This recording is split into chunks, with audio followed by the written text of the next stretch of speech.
Hi guys, it's Tika back again with another fun craft video, and before I get into that I want to send a big thank you out to everyone that came and spent Memorial Day weekend with us. We had an awesome time. Everything worked out great. You guys loved the activities, which I appreciated, and everybody just had a great weekend. So make sure you are following all of our social media accounts, which will all be linked down below, so that you know what is happening next at Hickory Hollow Campground. Our next big activities are happening next weekend for the kids. We are having a bike parade and a bike rodeo, so make sure you check those out. So, for today's video, we're going to be creating tie-dye shirts using some kind of non-conventional items. Lately, tie-dye has been a huge deal with people being stuck at home, and this is something fun and easy for them to do, that it's kind of hard to find the tie-dye kits anymore. I know I struggled a little bit. I ended up having to order them because they were sold out everywhere I went. So I found a really cool idea and a different way to go about tie-dyeing and making our own design using only a shirt, obviously. You do not have to go out and buy shirts for this. If you have white shirts in your wardrobe that you think need an upgrade, grab those. I know we've done that with a lot of our clothes. We find clothes that we already have and we just kind of DIY them to upgrade them. Sharpies, and as you know, I am a Sharpie hoarder, so I have all of my Sharpies here today. And rubbing alcohol. And that's it. That's all you need to tie-dye a shirt. Some people have recommended using cans or something to trace a design on there so that kids can stay inside the design. You're more than welcome to do that. You could use cups, you could use stencils, anything you want to design however you would like.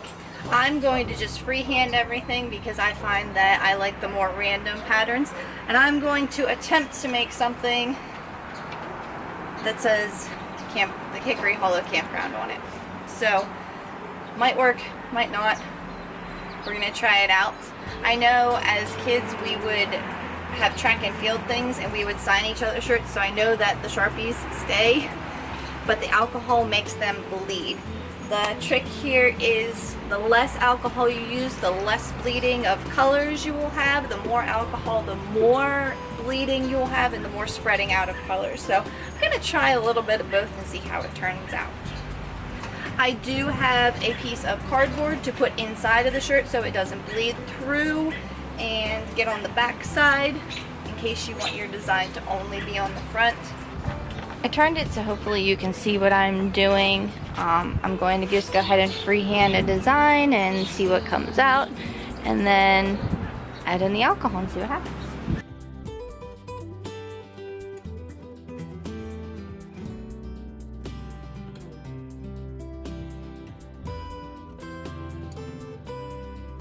Okay, so my goal is here just to make it look messy and then go back in with black once it dries.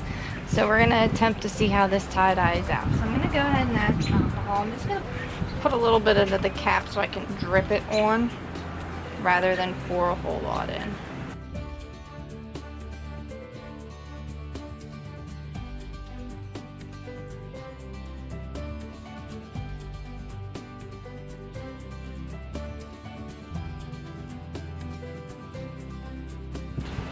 So my conclusion is it works out really well and it bleeds really well, but you need to add a lot more colors. So once this dries a little bit from the alcohol, which is I'm in the sun, so it shouldn't take very long, I'm going to go back in and add some more colors before I try and write over this with my black Sharpie.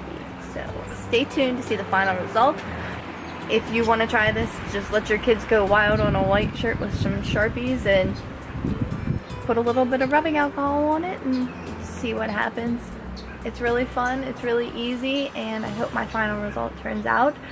If I happen to forget when I'm filming the final result, make sure you like, subscribe, and turn on bell for notifications to see more of what we do at Hickory Hollow Campground.